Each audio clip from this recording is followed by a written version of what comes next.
ముగిసిన తొలి విడత ప్రచారం రేపే first phase panchayat elections 3836 sarpanch 27960 ward స్థానాలకు పోలింగ్ ఒక్కొక్క సర్పంచ్ స్థానానికి సగటున బరిలో ఆరుగురు అలాగే సైలెంట్ ఆపరేషన్ షురూ చేసిన అభ్యర్థులు ముగిసిన మూడో విడత నామినేషన్ల ఉపసంహరణ అభ్యర్థులకు గుర్తుల కేటాయింపు మూడో విడత నామినేషన్ల ఉపసంహరణ కూడా అయిపోయిందిగా అది కూడా స్టార్ట్ కాబోతా ఉన్నది ఇక రేపు మొదటి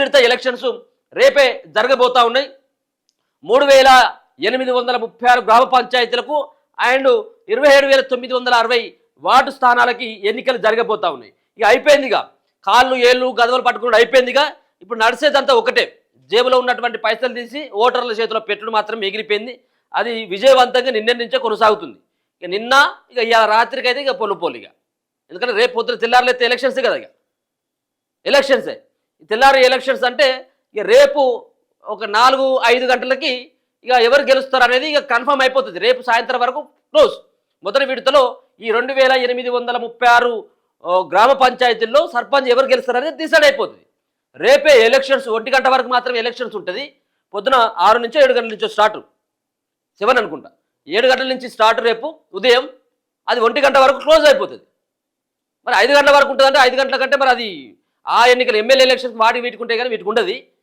కాబట్టి మీరు ఎవరున్నా కానీ ఓటేసేటువంటి వాళ్ళు 1 గంట లోపట్లే పోలింగ్ కేంద్రం దగ్గరికి వెళ్తే మీరు 1 గంట లోపే ఉండాలి అలా పోలింగ్ కేంద్రంలో 1 తర్వాత లోపలికి అలౌడ్ చేయరు దాని తర్వాత 1 నుంచి 2 గంటల వరకు లంచ్ టైం దాని తర్వాత 2 నుంచి మళ్ళీ సాయంత్రం వరకు ఓట్ల లెక్కింపు ఉంటుంది వార్డు సభ్యులది ఆయా వార్డుల్లో ఎన్ని వార్డులు ఉంటే ఆ వార్డు సంబంధించినటువంటి సభ్యుల ఓట్ల తర్వాత సర్పంచ్ సంబంధించినటువంటి ఓట్లను లెక్కిస్తారు ఇవన్నీ కూడా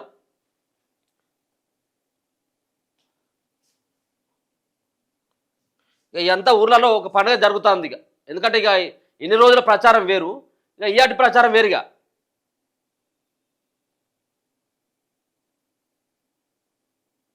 ఏడమైంది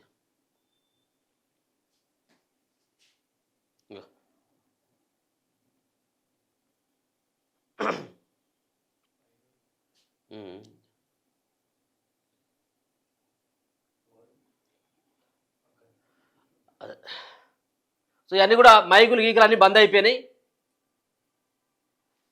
పంచాయతీ ఎన్నికల తొలి విడత ప్రచారం ముగిసింది మంగళవారం సాయంత్రం 5 గంటలకు మైకులు మూగబోగా ప్రత్యర్థులు సైలెంట్ ఆపరేషన్ షురూ చేసినట్లు ఇన్నాళ్ళు మైకులు టప్పులతో హోరెత్తించిన క్యాండిడేట్లు ఇప్పుడు గ్రౌండ్ వర్క్ మొదలుపెట్టారు పోలింగ్ ఇంకా కొన్ని గంటల సమయం ఉండడంతో ఓటర్లను ప్రసారం చేసుకునేందుకు ప్రలోభాల పర్వానికి తెరదీశారు ప్రధాన పార్టీల అభ్యర్థులు వార్డులు కాలనీల వారీగా బాధ్యులను నియమించి డబ్బులు పంపిణీ ముమ్మరం చేశారు పల్లెల్లో రాత్రి వేళ మందు విందు రాజకీయాల జోరు అందుకున్నాయి మా ఓటు మీకే కానీ మాకేంటి అని అడిగే ఓటర్లకు ఎక్కడికక్కడ సెటిల్ చేసుకున్నారు ప్రత్యర్థులు ఎత్తిస్తే అంతకు మించి పంపిణీ చేస్తున్నారు పోలీసులు తనిఖీ చేస్తున్నా కళ్ళుగప్పి గుట్టుచప్పుడు కాకుండా పంపిణీ చేస్తున్నారు హైదరాబాద్తో పాటు ఇతర ప్రాంతాల్లో నివసిస్తున్న గ్రామస్తులకు ఫోన్ చేసి వచ్చి ఓటేసి పోవాలని బతిలాడుతున్నారు బస్సు ఛార్జీలతో పాటు ఓటుకింత చొప్పున యూపీఐ ద్వారా పంపిస్తున్నారు కొన్ని చోట్ల వలస ఓటర్లను తీసుకొచ్చేందుకు ప్రత్యేకంగా వెహికల్ను పంపించి ఏర్పాటు చేస్తున్నారు కాగా మొదటి విడత ఎన్నికలు 11న జరగనున్నాయి అదే రోజు విజేతలను ప్రకటించనున్నారు మొత్తం 4236 గ్రామ పంచాయతీలకు గాను 5 స్థానాల్లో నామినేషన్లు దాఖలు కాలేదు 395 చోట్ల సర్పంచులు ఏకగ్రీవమయ్యారు మిగిలిన 3836 సర్పంచ్ స్థానాలకు గురువారం ఎన్నికలు నిర్వహించనున్నారు అలాగే 27960 వార్డు స్థానాలకు ఎలక్షన్ ఉంటుంది ఒక్కొక్క సర్పంచ్ స్థానానికి సగటున 6 బరిలో నిలిచారు సర్పంచ్ అభ్యర్థులకు 30 వార్డు సభ్యులకు 20 గుర్తులు కేటాయించారు ఎన్నికలకు సంబంధించి అధికారులు అన్ని ఏర్పాట్లు పూర్తి చేశారు బుధవారం డిస్ట్రిబ్యూషన్ సెంటర్ల నుంచి సిబ్బందికి పోలింగ్ సామాగ్రిని అందజేయనున్నారు బ్యాలెట్ బాక్సులు బ్యాలెట్ పత్రాలు ఇతర ఎన్నికల సామాగ్రితో సిబ్బంది ఆయా పోలింగ్ కేంద్రాలకు సాయంత్రం వరకు తరలి వెళ్లనున్నారు గురువారం ఉదయమే సిబ్బంది మాక్ పోలింగ్ కూడా నిర్వహించనున్నారు థర్డ్ ఫేజ్ గుర్తులు కూడా ఫిక్స్ చేశారు మూడో విడత నామినేషన్ల ఉపసంహరణ గడువు ముగియడంతో అభ్యర్థులు ఎవరో తేలిపోయింది బరిలో నిలిచేది ఎవరో క్లారిటీ వచ్చింది గుర్తులు చేతికి రావడంతో ఆయా నియోజకవర్గాల్లో ప్రచారం ఓరెత్తుతున్నది అభ్యర్థులు డోర్ టు డోర్ క్యాంపెయినింగ్ నిర్వహిస్తూ ఓటర్లను కలుస్తున్నారు కాగా రెబల్స్ను బుజ్జగించడంలో కొన్ని చోట్ల సక్సెస్ అయిన పార్టీల నేతలు మరికొన్ని చోట్ల చేతులెత్తేసింది సో మొత్తానికంతా కూడా ఇక అంతా అయిపోయింది ఇక మూడో విడత థర్డ్ ఫేజ్ సంబంధించిన గుర్తులు వచ్చినాయి ఇక సైలెంట్కు సంబంధించినటువంటి ప్రచారం సాగుతూ ఉన్నది సైలెంట్ ప్రచారం అంటేనే ఇక పైసలు పంచుడు ఇంకేముంటుంది ఇక రూల్స్ బ్రేక్ చేస్తే 2 ఏళ్ల జైలట తొలి విడత పంచాయతీ ఎన్నికలు జరిగే గ్రామాల్లో ప్రచార సమయం మంగళవారం సాయంత్రం 6 గంటలకు ముగిసింది.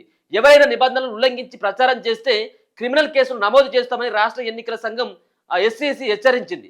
నిబంధనలు అతిక్రమించిన వారికి 2 ఏళ్ల వరకు జైలు శిక్ష లేదా జరిమానా లేదా 2 విధించే అవకాశం ఉందని ఎస్సీసీ కార్యదర్శి మందా మకరందు మంగళవారం ప్రకటనలో పేర్కొన్నారు. కలెక్టర్లు ఎన్నికల అధికారులు ఈ నిబంధనలు కూడా కఠినంగా అమలు చేయాలి. పబ్లిక్ మీటింగులు మైక్ సెట్ల ద్వారానే కాకుండా ఎలక్ట్రానిక్ మీడియాలోనూ ప్రచారం చేయడానికి వీల్లేదన్నారు.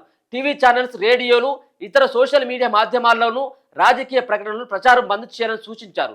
మ్యూజికల్ ఈవెంట్లు, ఇతర వినోద కార్యక్రమాల ద్వారా కూడా ఓటర్లను ఆకర్షించే ప్రయత్నాలు చేస్తే కఠిన చర్య. ఇక చూడండి, మీరు ఎప్పుడైనా కానీ మైక్ పట్టుకొని మీరు ప్రచారం చేసింది కదా, మీరు మైకులు పట్టుకొని మళ్ళీ ఇప్పుడు తిరగొద్దు, తిరిగితే మీకు 2 ఏళ్ళ జైలు శిక్ష అట. అంతేకాకుండా ఏది మీడియాలలో, పేపర్లలో, టీవీలలో, రేడియోలలో, సోషల్ మీడియాలో ప్రచారం కూడా పూర్తిగా నిషేధం. మీరు కనుక ప్రచారం కనుక మళ్ళీ ఇట్లా చేసినా కానీ 2 ఏళ్ల వరకు జైలు శిక్ష పడేటువంటి అవకాశం ఉన్నదట. సో ఇదంతా కూడా జరుగుతూ ఉన్నదిగా. ఇప్పుడు పోలీసులు ఉన్నప్పుడు కూడా, ఎలక్షన్ అధికారులు కూడా తిరుగుతున్నప్పుడు కూడా ఇక నయానో భయానో ఇచ్చేందుకు జేబులో 500,000 రూపాయలు పెట్టేందుకు వాళ్ళు సంసిద్ధమైపోయారు అభ్యర్థులు. ఇక చలికాలం కదా ఇప్పుడు, అంతా కూడా చలికాలమే. ఇక చలికాలం అంటేనే మనం అందరూ ఇంట్లోనే పడుకుంటాం, లోపల ఇంట్లో అర్రలో పడుకుంటాం. సో ఫ్యాన్ గిన ఉండడం కూడా బంద్ పెట్టుకుంటాం. ఎందుకంటే ఈ 3-4 రోజుల కంటే ఇంకా చలి విపరీతంగా పెరుగుతూ ఉన్నది. ఇక జూడులు ఇవాళ పోయి ఇక్కడ గ్రామ పంచాయతీలో ఎన్నికలు జరుగుతూ ఉంటాయి కదా. ఇప్పుడు ఎన్ని గ్రామ పంచాయతీలో దరిదాపుగా 3,000 పైన గ్రామ పంచాయతీలో ఎన్నికలు జరుగుతాయి కదా. గ్రామాలలో మెజార్టీగా మళ్ళా ఇప్పుడు బయట మంచం వేసుకొని పడుకుంటారు. ఇక మనకి ఇవాళ చూడు, ఇవాళ రాత్రికి ఎందుకు మళ్ళీ వచ్చినోడికి ఇట్లా బోతలు కావచ్చు, పైసలు పట్టుకొచ్చినోడు. ఇప్పుడు ఇదే జరిగేదంతా, ఇదే జరుగుతుంది చూడు. ఇక ఊళ్ళే వాడు ఇప్పటిదాకా పండుకోలేదన్నా అని చెప్పి, లేదన్నా నేను 11-12 అయింది నేను పంటనే అని వాడు చెప్పేటువంటి డైలాగు, రోజు బయటనే పడ్డా కదా అంటాడు వాడు. అంటే ఇవాళ ఒక్కరోజు కొంత నిద్ర కాపాడుకునే ప్రయత్నం చేయర్రి. ఎందుకంటే మళ్ళీ వచ్చినోడు మళ్ళీ ఒత్తిడి రావడం మీ ఇంటికి వచ్చినప్పుడే ఇక మీరు చేయర్రి. కానీ మీరు తీసుకున్నారు పైసలు, కానీ మీరు ఏ షెట్లకు మంచి ఒక అభ్యర్థిని చూస్ చేసుకొని ఎన్నుకోర్రి. వాడు 500 ఇచ్చిండు, వీడు 1000 రూపాయలు ఇచ్చింది కాబట్టి 1000 ఇస్తాం, లేకపోతే ఇద్దరికి 500 ఇచ్చిపోయాడు కాబట్టి భార్యాభర్తలకు ఒకటి అటు ఒకటి ఇటు, ఈ విధంగా ఉంటుంది ఊళ్ళో ఉన్నటువంటి వ్యవహారం. ఇట్లా ఉంటుంది. సరే ఏమున్నప్పుడు కూడా మంచోని ఎన్నుకోరు. పైసలు అందరి దగ్గర తీసుకున్న పరిస్థితి లేదు, కానీ మీరు మాత్రం ఓటు అయితే మాత్రం ఒక మంచోని ఎన్నుకోర్రి, మీ గ్రామాన్ని అభివృద్ధి చేసేటోని ఎన్నుకోర్రి.